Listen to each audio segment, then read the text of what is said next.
Fanatics won. Yes, Fanatics beat the hobby, but not in the way that you think. And if you want to know how Fanatics beat the hobby, stay tuned. Hello and welcome back to the channel. My name is Doc, and if you're new here, this is where we make sense of sports cards, and life. If you have a comment, please put it down below. We're going to talk about how Fanatics beat the hobby.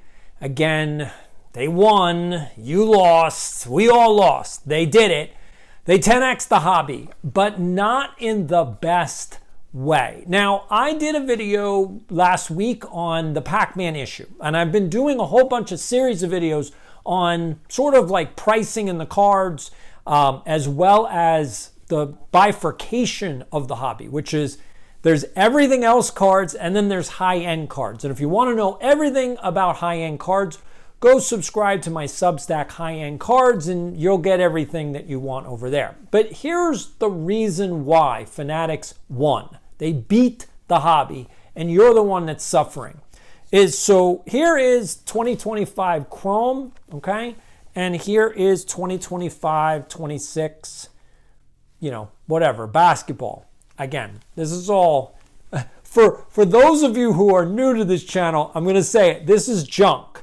Okay, literally junk. And that's how they beat the hobby.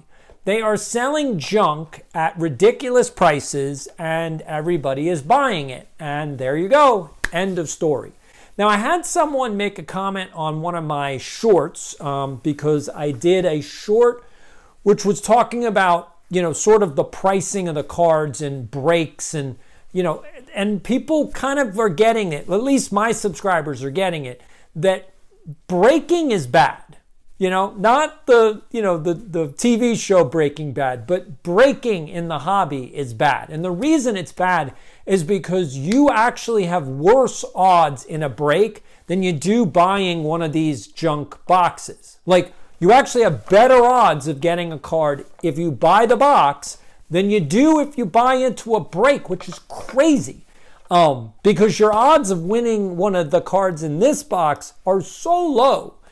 Basically, I think all the influencers have kind of done, like if you watch Sports Card Investor and you see all of his new content, it's all about, I bought something for $1,000, did I make my money back? And all of those videos are, no, you didn't. You lost money. Like, you should never buy a box for what they sell it for, ever. Like, don't ever do it. Don't buy this box. Don't buy it. I'm telling you right now, don't buy it. What is this box worth? So there are, I'm trying to see, there are 59 cards in this box.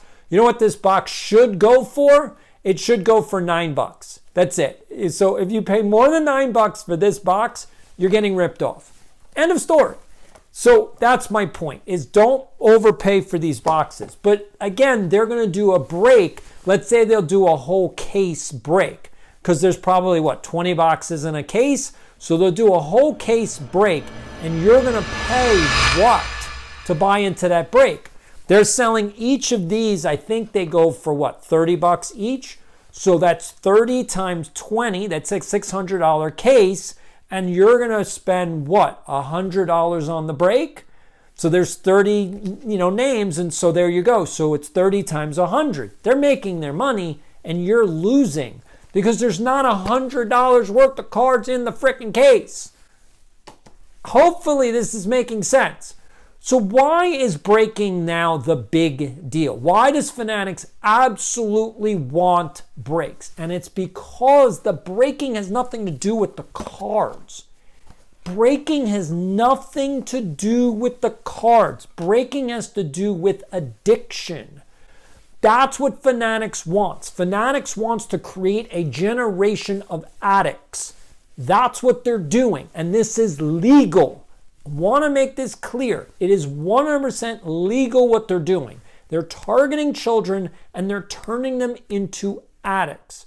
Now, I am on the board of Collectors MD. That is a free group, a support group for people who have problems with addiction as well as overspending on cards. If you want, you can join them for free. I put the link down in the description below.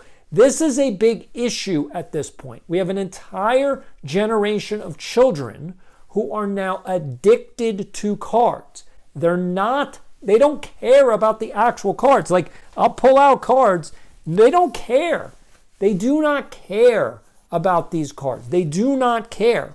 All they want, okay? They do not care about these cards. They only want case hits. And they don't even care about the case hits. They just want the addiction. They want to get the dopamine hit that I hit it. I hit the case hit. I won. I won. That's what they care about. And the minute they win the break, they could care less about the cards. In fact, they don't even care if they get the cards. That's how problematic it is. They would much rather, and this is why I think PSA and Fanatics kind of knows this, and even the e-packers, like, they all know this.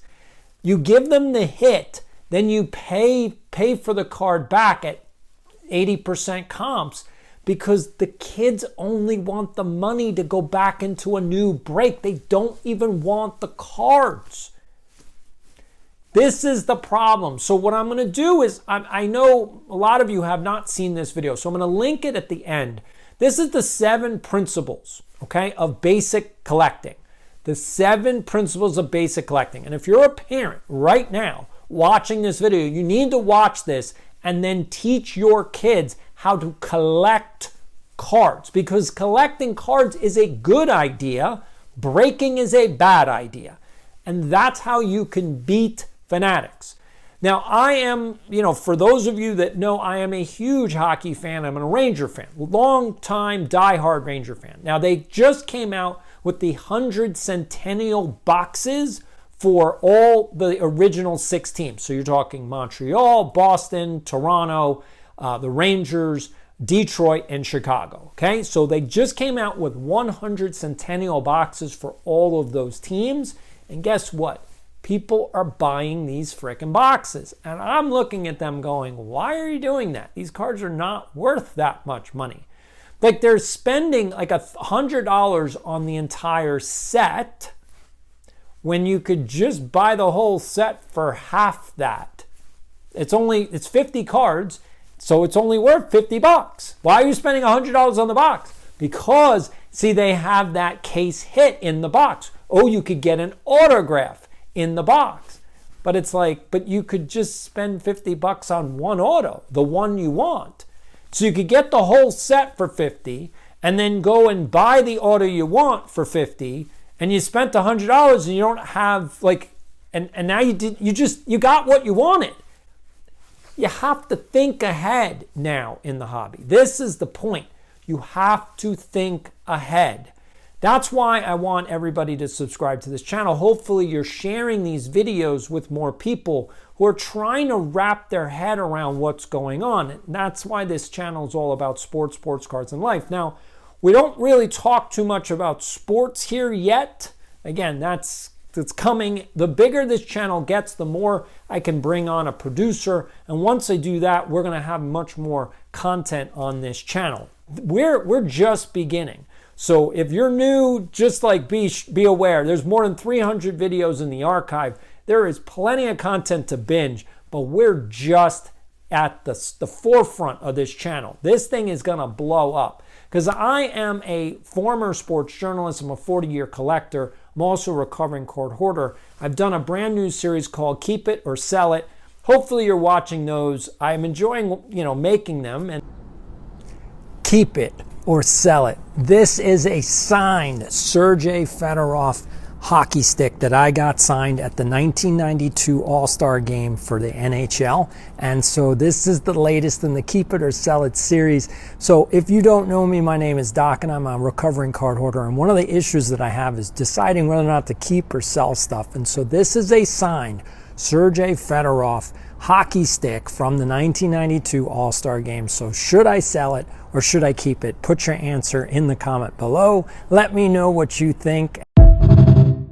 All right, so here we go. We got 2 more things for Keep It or Sell It in this video. So here we go. The first one, and I got this at the last show that I set up for. I did a whole bunch of trades. So I did really well, but now I have the issue of, well, do I keep it or sell it? So here we go. The first one, it's an autograph 8x10 of Stan Musial.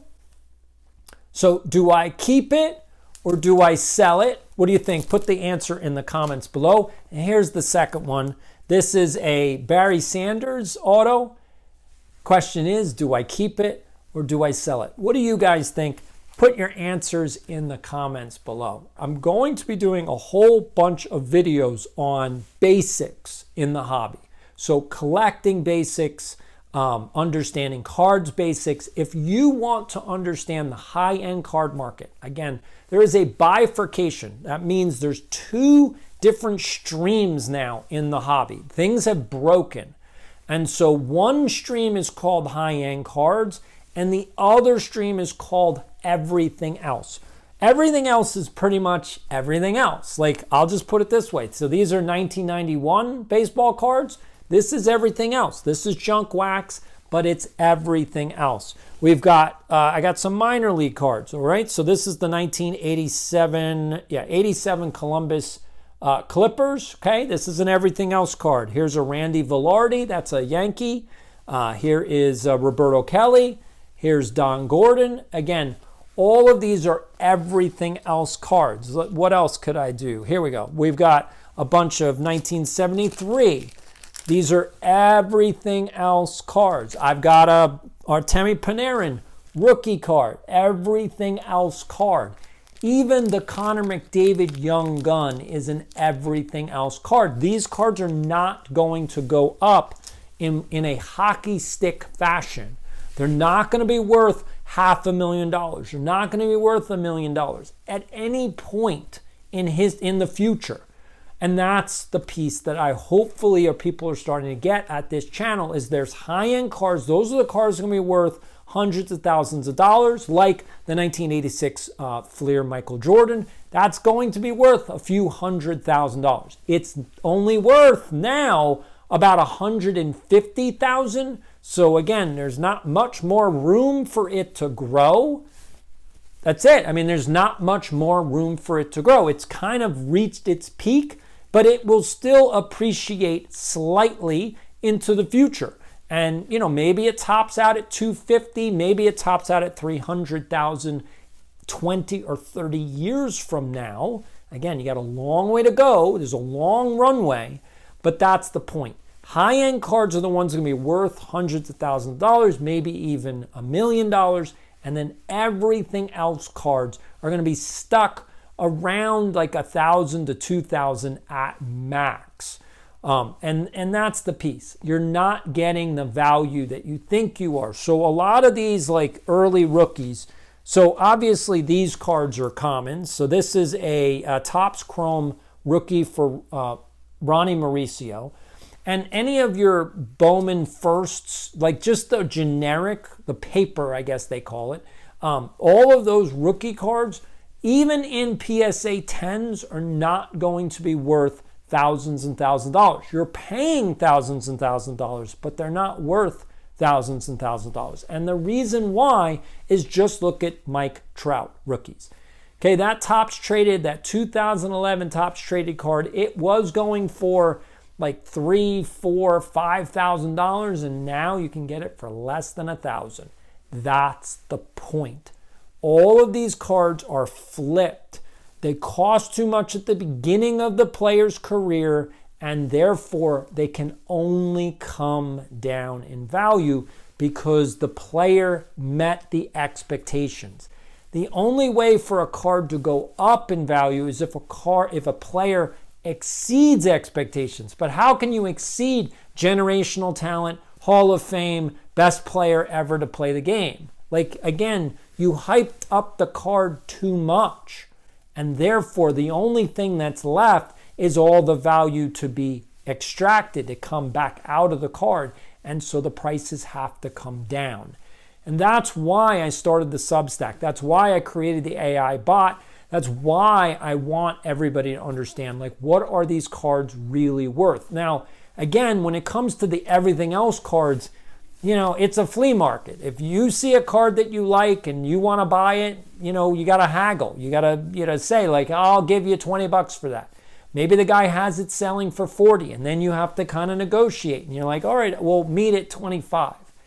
That's it. What is the card worth? Who knows? And that's the point. Who knows? Might not be worth anything. But you pay $25 for it. So that's at least a negotiation. When we talk about high-end cards, there's actual real asset value there. And you can determine the value based on metrics. And if you saw the last video that I did, my AI bot broke, then you'll understand that I had to add a whole new metric in order to analyze cards, because knowing which card it was, knowing the sale history, again, we have things documented. What did cards go for back in the 90s? What are cards going for today? And so we can look at that trajectory of sales and appreciation and say, okay, this is what cards should be worth around, again, relative value, comparing to other cards in the same market. But then you need to know how much demand there is for the card. So I created the demand number from 1 to 10. But that's where the bot kind of broke down, because the 1955 Sandy Koufax rookie card should be worth $1.5 million if it follows the same trajectory as the Mantle 1952, but it doesn't. And that's the problem. So some cards don't follow this hockey stick movement. Some cards just are much more steady appreciation. And so you need to know, which card do you have? Do you have one that's going to go hockey stick? So obviously you want to hold on to that one, because you want to wait for that hockey stick move. Because once it hits, yeah, now you are going to, that's where you hit the lottery. You're like, wow, I made it. But most of the cards in the hobby are not going to do that. They're not going to go right to the moon. Most of the cards are either going to be flat, or most of the cards, again, only in the high-end market, or most of the cards are just going to do gradual appreciation. And so that's why I wanted to come on and basically say this. So pretty much Fanatics has won because they're taking all of your everything else cards and making you believe that they're high end, and they're not. And that's how they beat you. Hopefully you're getting that from this video. Hopefully you're learning. If not, hit the subscribe button. This is Doc saying, I'll see you.